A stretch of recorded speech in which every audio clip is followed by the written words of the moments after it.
All right, let's jump right in. We're going to break down one of the trickiest financial traps out there using something super simple: bananas. Yep, you heard me. Get ready for a little lesson in banana economics. Okay, just imagine this for a second. You're at the grocery store, you're craving some bananas, but oops, you forgot your wallet. You have no cash. But then someone just gives them to you.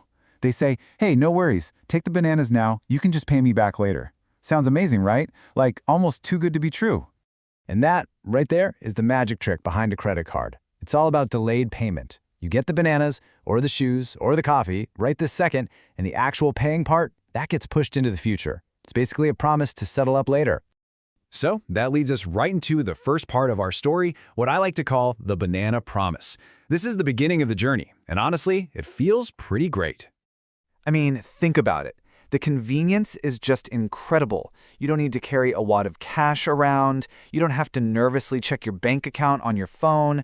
You just swipe a little piece of plastic and boom, those bananas are yours. It's smooth, it's easy, and it feels like you've got this little superpower in your pocket. But you knew there was a catch coming, right? Of course there is. Most things that feel that easy usually have a hidden cost. And that brings us to the hidden cost of our bananas. And this is absolutely the most important part of this whole thing.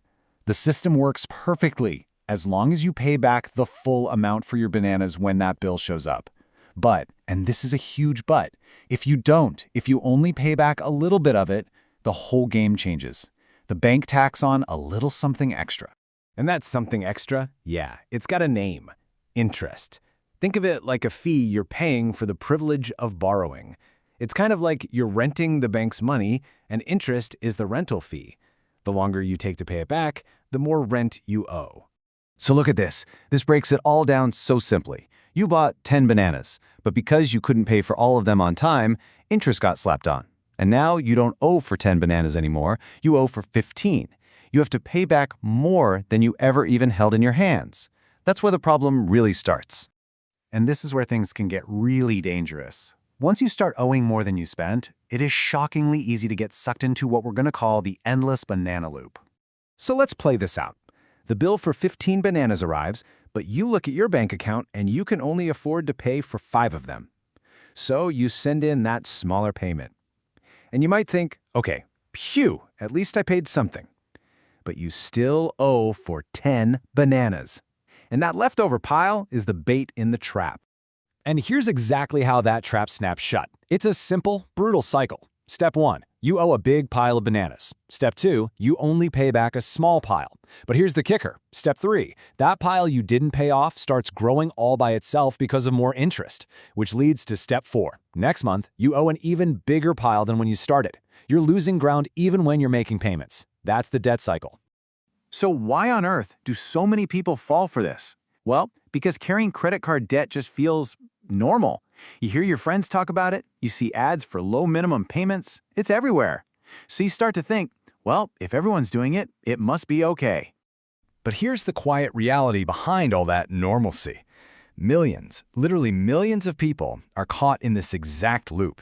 They're paying insane amounts of money in interest year after year on a debt that just refuses to go away. It's a massive problem hiding in plain sight. Okay, so that was the doom and gloom part. But the story does not end there, not even close. The point isn't to make you terrified of credit cards. The point is to understand how to become the master of them. It's all about using your bananas wisely. You have to remember this: the credit card itself isn't evil. It's not the bad guy. It's a tool. And just like any powerful tool, say a power saw, it can be incredibly useful for building things, like a good credit history. Or it can be really, really dangerous if you don't know how to use it safely. And you know what? The safety manual for this tool is unbelievably simple. It's one golden rule split into 2 easy parts. 1, only buy as many bananas as you know for a fact you have the cash to pay for. And 2, always, always, always pay that bill in full and on time. You do those 2 things and the trap never even gets set. So really, it all comes down to this. On one side, if you carry a balance from month to month, the system works against you. The interest makes your debt grow all by itself. But on the other side, if you pay your balance in full every single month, you get all the rewards, all the convenience, and you pay zero, zip, nada in interest. The tool is now working for you, not against you. So I want to leave you with this one simple question. The next time you're about to swipe that card, just pause for 1 second and ask yourself, am I actually buying these bananas, meaning I have the money ready and waiting to pay this off? Or am I just borrowing them and promising to pay for them later, plus a little extra? The answer to that question changes everything. I hope you liked this video. Don't forget to like and subscribe.